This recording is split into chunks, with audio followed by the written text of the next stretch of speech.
York, big city of dreams. New York, big city of dreams.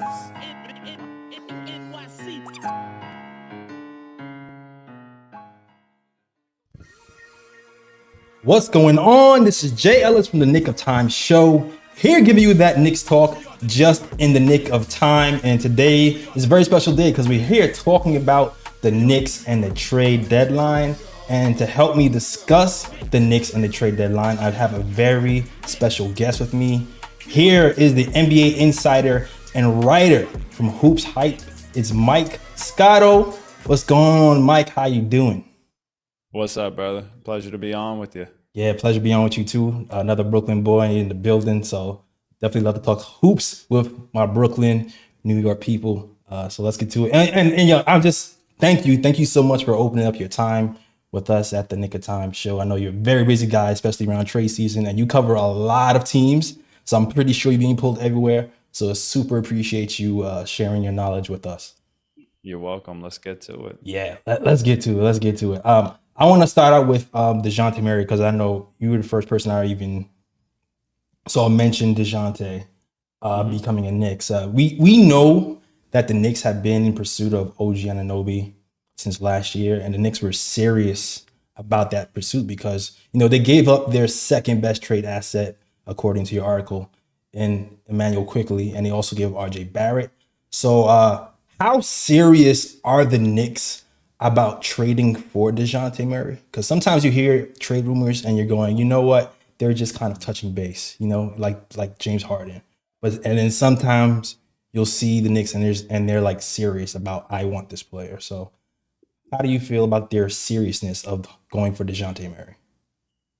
Well, the way it was explained to me was when they were trying to get OG Anunoby, they wanted to try to get both him and DeJounte Murray. Now, what's interesting is I think the trade package for OG went a little different than maybe New York originally anticipated. There had been talks even dating back to last year, as you kind of touched on, with RJ, but the difference was instead of Quickly, there were going to be picks going to Toronto, and instead Toronto opted to get a guy in Emmanuel Quickly who essentially was valued for 2 first-round picks in a sense. In their eyes, the way you kind of look at the way the deal was structured. And so now it's interesting because after I had, kind of touched on the Knicks going after DeJounte, you see a lot more reports following that about, whether Atlanta is really considering moving him or not. And the biggest thing with Atlanta is they're underwhelming right now. And with given their payroll, it's not good enough for where the team is record-wise. And DeJounte and Trae Young were never an ideal backcourt fit.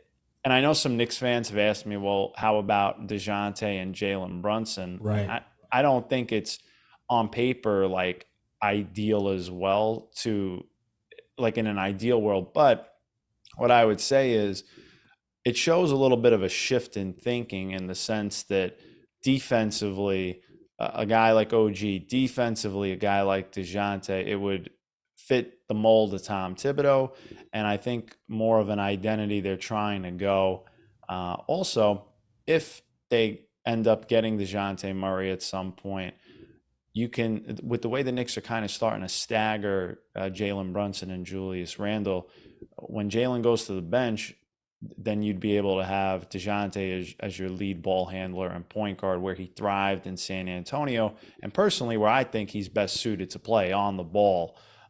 So when you ask me about how serious they are, they definitely were looking at him, and there are other teams as well that have called and gotten a sense that Atlanta would be open to moving him for the right deal. At his best, he's been a fringe all-star player and was an all-star in San Antonio previously. So, teams that are looking to be buyers are certainly gauging what it would take for DeJounte. And I think now, if you're the Knicks, if you're going to get a deal done for DeJounte, obviously you've got the expiring contract of Evan Fournier. They still have picks that they can give Atlanta, which if I remember correctly, it was 3 first-round picks they ended up giving up for him. So maybe they recoup some of those picks that they gave up. Right. It's 3 Time first will round tell on picks, it. Gallinari, and a pick swap. Yeah. So I mean, ultimately, time will tell on that. But it's certainly where there's smoke, there's fire, and it wasn't just like I said, it wasn't just with the Knicks. Other teams have also called as well. So we'll see. Coming up, we got the Yeah. trade deadline coming up. Yeah, we'll see. I guess that's my real question because they got a Gallinari. They gave away Gallinari. And, Gallinari is not really a rotation player. So in my mind, I'm like, all right, cool. We have a non-rotational player expiring at Gallinari in Evan Fournier. But the 3 first-round picks in the swap is what I'm really thinking about because I know the Knicks have 8 first-round picks total. They still want to get the big star, I believe, I think. I'm not sure what they're thinking right now. Well, here's the thing, though, brother. I think, first off, I don't know if DeJounte's I would be a little surprised if DeJounte got back what they gave up for him. Exactly, because the value went down, I would think. A little bit. And the other thing, when you're saying about the Knicks with a star, well, I think the acquisition of OG Anunoby is interesting in the sense that the Knicks have always been linked to Donovan Mitchell, Karl Towns, Joel Embiid, you name it, right? Right. And anytime you talk to the Cavaliers, Donovan Mitchell is not available at this point, at least as of now going into the trade deadline. So you've got that. The Timberwolves are playing extremely well with Karl Towns as one of the top teams in the West. Philly with Joel Embiid, he isn't going anywhere. So there had to be a little bit of a shift in thinking in that, well, if we can't get a star player right now that we like, how do we make the team better? And it's like, if the Knicks are not going to be able to get like a star in that caliber, then you have Jalen Brunson, you have Julius Randle, 2 guys that are all-star caliber guys. The way you win and try to compete with the other teams is your 3rd and 4th starters have to be better than the other teams. You almost do it by committee in a sense. Correct. And I think the acquisition of OG Anunoby was a little bit of a needle mover towards that line of thinking. And if they got a guy like DeJounte Murray, for example, or another player that was an upgrade, that becomes an upgrade on the wings, slash like a shooting guard, then I think you're really moving the needle towards that. And Isaiah Hartenstein's played well so far in the absence of Mitchell Robinson. I'm glad you said that. I'm really glad you said that because in my mind, like you said, I'm looking at what's happening. We was thinking about going in for Embiid. He's off the table.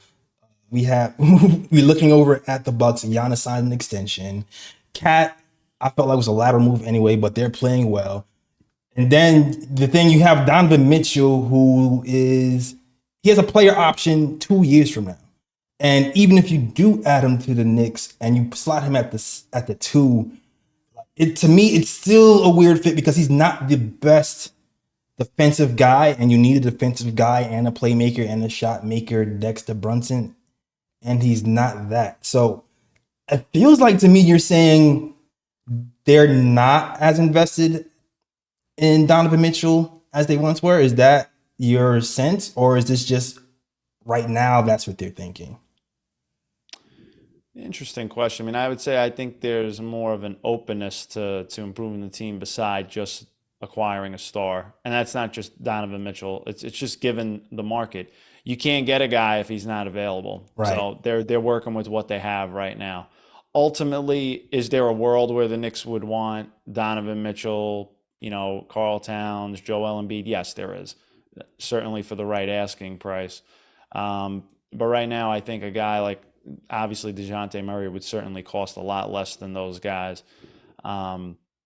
But beauty's in the eye of the beholder for the Knicks if they think that DeJounte is going to fit with Jalen as well. I would argue that isn't like the most ideal fit, as I said earlier, but it's different in the sense that he can at least help make up defensively with Jalen. If you get Donovan Mitchell, somewhat similar to Cleveland, you have a high octane offensive backcourt, but Correct. Defensively, you're then banking on the back end of guys to even out your defense. Correct. All correct. I'm kind of in that sentiment. when you talk to Hawk fans, they say his defense isn't as advertised. They feel like he's a better defender at the 1 than the 2. Even although his 3-point shooting has improved, his catch and shoot has improved. I think his catch and shoot is up to 37%. There's still some weird fit things that happen next to Brunson. But the backup point guard position is something that I think we should talk about because the Knicks just gave Miles McBride a 3-year, $13 million extension that they traded quickly. So to me, this is just me. To me, it looks like that's a sign that they are investing in him long term, or maybe I'm wrong. Maybe they're just giving him money so you can trade it later. I don't know. Some trickery there. That was like it's twofold. So it's at a number where it's a relatively low number if you're going to do an extension, right? Especially for a backup point guard. So it's an opportunity for Miles McBride to get more playing time now, show that he can be a consistent NBA rotation player, which he really hasn't had a chance to do. So he gets that opportunity. And if you're the Knicks, if he does okay, but you think you can do better, you can move him in a trade with some other pieces down the line in the summer. That it's twofold. Time is going to tell, but it was certainly done, the extension for Miles McBride, with the thought that, well, if we have to move him, we can, and we can put him in a trade that makes him attractive enough to another team where it's at a good number, and it could be kind of like the cherry on top of a bigger deal if it needed to be. Understood. Okay, so my question for you though is, because they gave Miles McBride that extension, does that now slow down the Knicks from looking at other backup point guards? Because for me, when I'm looking at the team, I really like Dante next to Brunson. Not defensively though. Defensively, he's been up and down. Like he gets a lot of steals, but then he also gambles a lot and he gets overpowered sometimes. But I'm looking at Malcolm Brogdon at Portland. He was a six man a year talks last year. We just traded a 6-man of the year and quickly. To me, that seems like the obvious play is to go after him. So are the Knicks interested in a guy like Malcolm Brogdon, even though they extended Miles McBride? Yeah, I mean, look, I think the Knicks are going to do their due diligence on a bunch of guys, and Malcolm Brogdon will be one of them. What I would say about Malcolm Brogdon, he just played recently in Brooklyn at Barclays Center, saw him and saw Coach Chauncey Billups there. And Chauncey talked about how he's kind of been an extension of him. And it's been an interesting situation for Malcolm because they have a lot of young guards in Portland. Scoot Henderson, you've got Anthony Simons, Shaedon Sharpe, who can be a little bit of a 2-3 if he needs to be. Right. And so for Malcolm, Chauncey said he's best as a point guard, but he can knock down shots. Now defensively, I think he's solid as well. So yeah, I'm just curious, do I think Malcolm Brogdon can get one first-round pick, like a protected first-round pick, maybe somewhere in the 20s? Yeah, I could see that. That's what I'm thinking. So that the Knicks would have to decide if that's worth it or not, and what else they would potentially give up. But he's among several guys they would look at. I think he'd be an interesting fit here. But honestly, for a lot of teams too. I feel like there'd be a lot of competition for that. The biggest thing with Brogdon has always been his health over his career. Correct. So what other guys do you feel like the Knicks might be interested in as that backup point guard position, if they are looking for a backup point guard? Because to me, that seems like the most glaring need. No, I mean, McBride can get better. Maybe we end up not needing it, but I don't know if the Knicks are necessarily interested in this player, but I do expect a lot of teams to call on him. And it's Washington Wizards point guard Tyus Jones. I think he's certainly a guy that could elevate the ceiling of a lot of teams. We saw what he did in Memphis when he was Ja Morant's primary backup point guard. And I think I shouldn't even say I think. There are going to be a lot of teams calling on him. If the Knicks, want to look at upgrading a backup point guard, he could be a guy. But you're also going to have to pay him this summer. And I don't know if, that's going to be something that they could really do, depending on how they want to structure the rest of the team. So, I mean, we'll see. Time will tell. But I think, the Knicks, to me, I'm more keeping an eye on them in terms of, are they going to make one more upgrade in the starting lineup as opposed to the bench? And I had gotten, some Knicks fans have asked me, well, what about like a backup center now? Like, I mean, Precious is now a Knick, and it lessens the burden on them to do that. Doesn't mean that they won't do their due diligence. But I think ultimately, given the structure of the roster, I'm more curious if they can get another upgrade in the starting lineup at the 2. But Interesting. We'll see. Still got time. Interesting. Okay, because my mind is going completely different. My mind is going backup point guard might be the more of the need than the 2. So you're saying maybe who's available? Well, DeJounte, DeMar. If you're going to look at DeJounte and you're going to look at Malcolm Brogdon, on some teams, Brogdon would be a starter. On some teams, others he's a high-level backup, and essentially you're going to play him starter minutes, even though he comes like off the bench technically. Right. DeJounte is obviously a starter, so that's the frame of mind. That's where the context for my thinking comes from. Got you. That's very interesting. Okay. All right. Also, something I want to touch on is in your articles are the executives and their assessments of the team, because they said that Emmanuel Quickly was the second best trade chip for New York. So that had me thinking, okay, how do they view our team? Because that means Jalen Brunson is first. Yes. Emmanuel Quickly is second. Where do they place Julius Randle? Is Julius Randle then third? Like, how do teams view Julius Randle? Well, first off, I think it comes more down to positions. Like, if you look across the league, I would say one of the top areas of need for all teams and what all teams search for are 3-and-D wing kind of guys. So now that they got OG Anunoby, obviously they want to keep him. But in a theoretical question of who would be New York's top trade assets, I mean, look at what the Knicks gave up to get OG Anunoby. And over the years, Toronto passed on, 3 first-round picks previously. Now, I always say that with a grain of salt, because if those picks are in the 20s, yeah, it doesn't mean anything. People see 3 first-round picks and, their heads explode like, how can they just do that? It doesn't make sense. Hey, well, you got to look at there's 30 picks in the first round. Yeah. Quickly was picked 25, so hey, you never know. All right. Yeah, no, it's true. But I mean, to me, I would arguably put OG Anunoby ahead, even though Julius has been an all-star caliber guy and whatnot. With Julius, it's just beauty in the eye of the beholder, and I think. This is what I would say about the Knicks. In terms of like the contracts that they have, they're all movable salaries. Okay. I think even, and that includes Julius, like given the production, I think the production per dollar, if you want to do it that way. Right. I think it's good. And obviously like Tibbs has really made him come into his own. Like, this is the ceiling for Julius, 22 points. I think at best it was 24, 10 rebounds, 5 assists.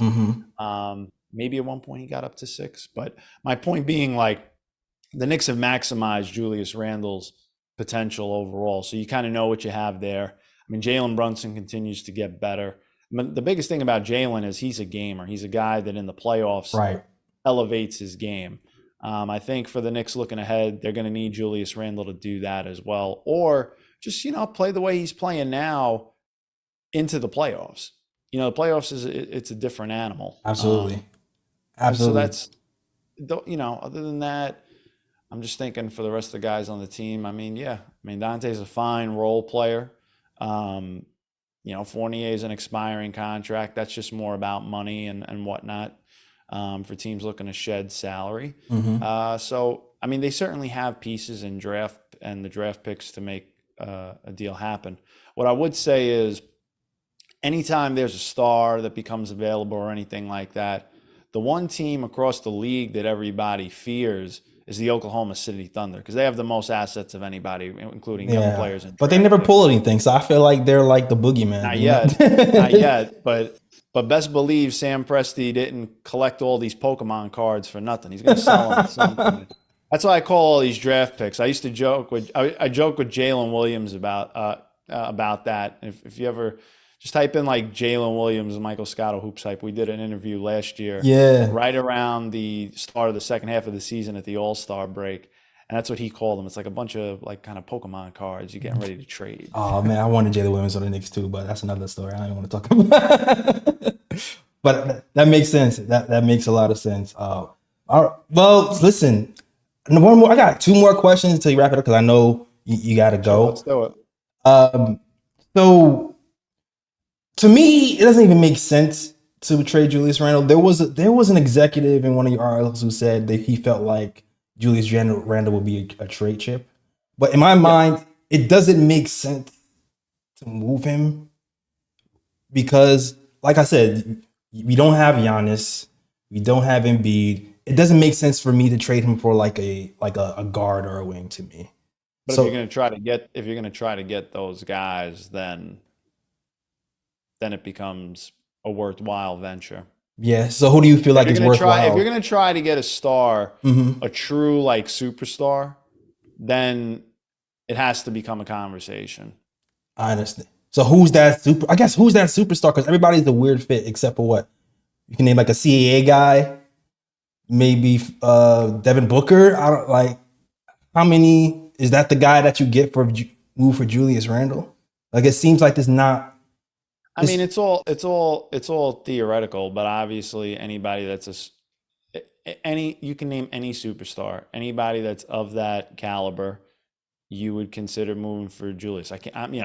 We could list like everybody, but look, Julius has played well for the Knicks. Again, he's a fit for Tibbs, and they've maximized his potential.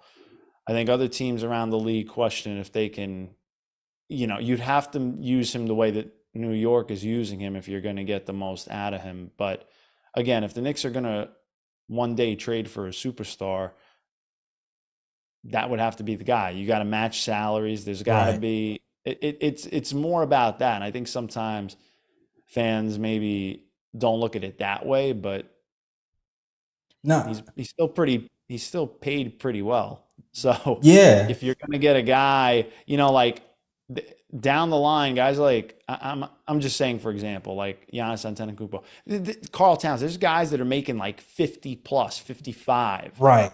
Some are even into the $60 million range per year down the line. So you got to try to get, maybe not necessarily match dollar for dollar, but to get close to that, you would need to move a guy like Julius for his salary. But again, this is all hypothetical and stuff. I mean, you got to always do your due diligence. And I'll say one thing about the Knicks. It definitely seems like they've done that. They did it with OG.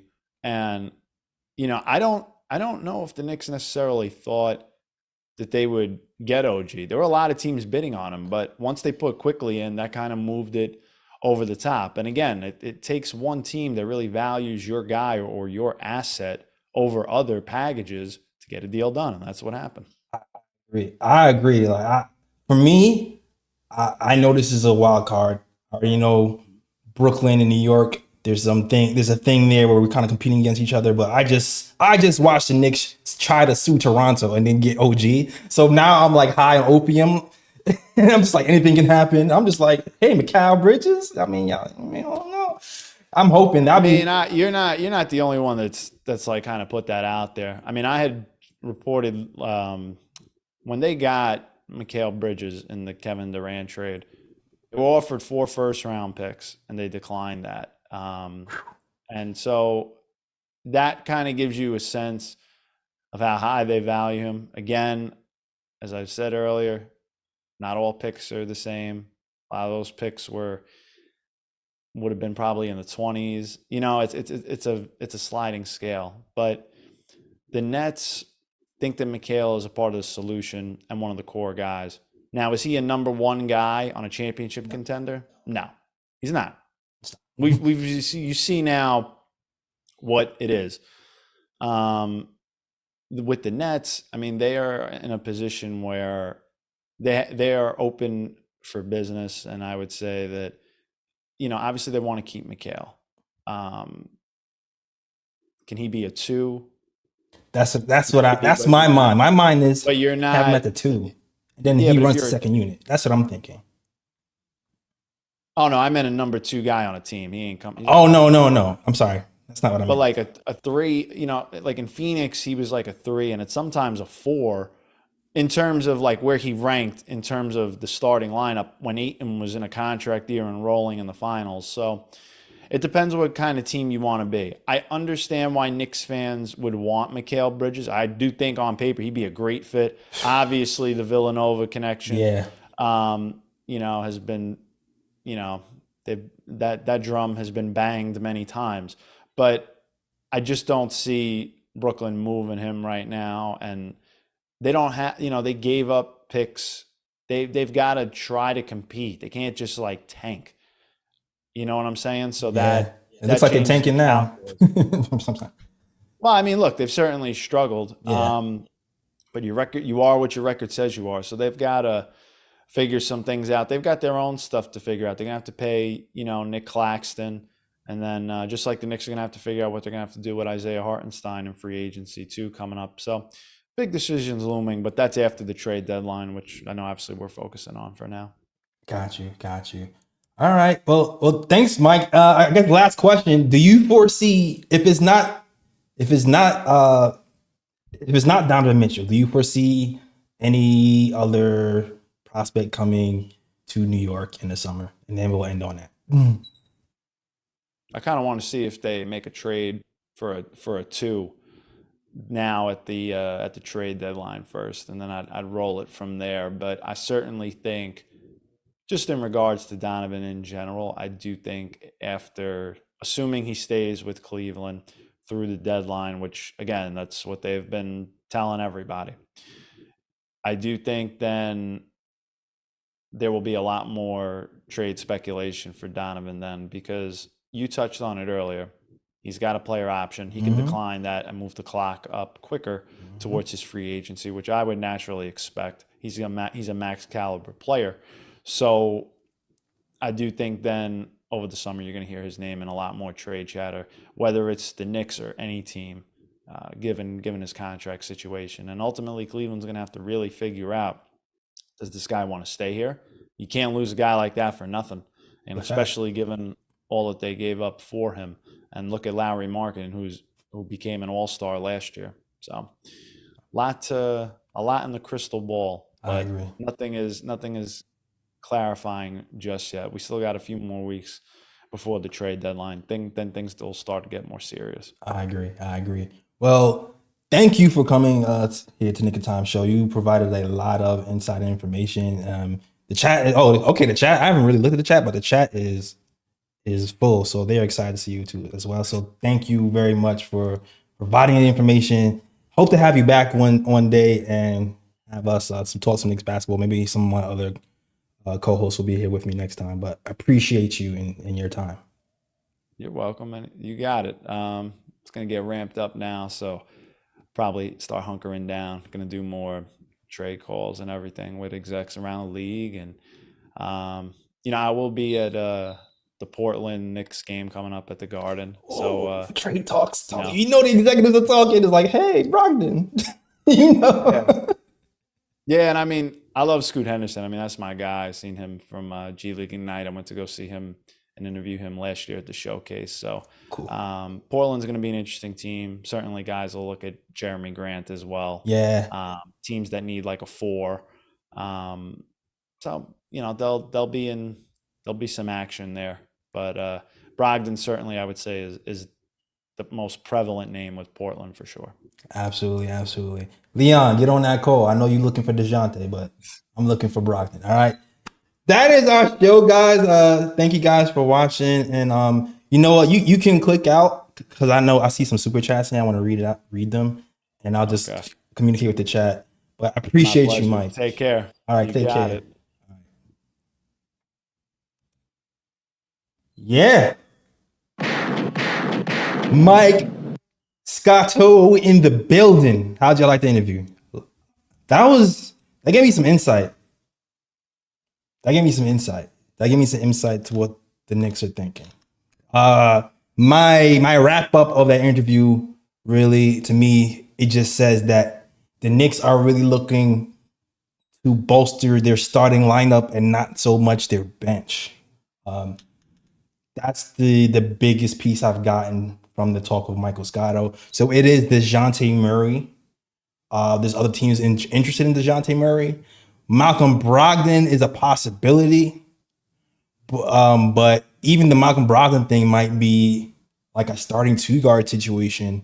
I'm not sure if that's even a high usage bench player. So interesting. It'll be interesting. DeJounte Murray, he can be traded as soon as tomorrow. So stay tuned. We might see DeJounte trade tomorrow. If you liked the interview, hit that like button and share it. Share it to your friends, share it to your Knicks fans, and tell Knicks fans everywhere that this is the place to be, the Knick Of Time show for your Knicks content. All right. Salute to everybody in chat, old and new. Shout out to the day ones who've been holding me down, helping us get guests here, helping us build our credibility slowly but surely. Appreciate the day ones in here. Fritz, Alexander, Gamble Channel, Ace Brew, Knicks Are Nice, all the elite, all the day ones. And also shout out to all the new guys who haven't been here before. Shout out to Harlem CEO. Shout out to Knicks Are Nice. Shout out to everybody who's too shy to chat, put something in the chat, but shout out to you as well. Shout out to Robert Rivera Jr. Shout out to Big Nick Energy and everybody else rocking with the KOT show. All right. And shout out to Robert Paris, who sends a $4.99 super chat. Gunshots to you. Who says, given Mitch being injury prone and iHeart may not fit financially, is Claxton someone to look at? Oh, I'm sorry. I didn't even see that. I'm sorry. I didn't even see that. I forgot to ask the iHeart question. Sorry, I missed that, Robert, but I appreciate it. I was too into the conversation. But I hope you guys enjoyed it. We will be back for the next post-game show on Tuesday versus the Portland Trailblazers. So definitely check that out. And I will be away for a few days, but my crew will be holding it down. So shout out to Ryan G, Lee Escobedo, and Ebony. They should be holding on the post-game shows while I'm away for the next 3 games after that Portland game, and then I'll be back. But yeah, thank you guys for watching. I gotta get to work. But that is that show. That's our show. We out of here. See you next time. Peace. New York, big city of dreams.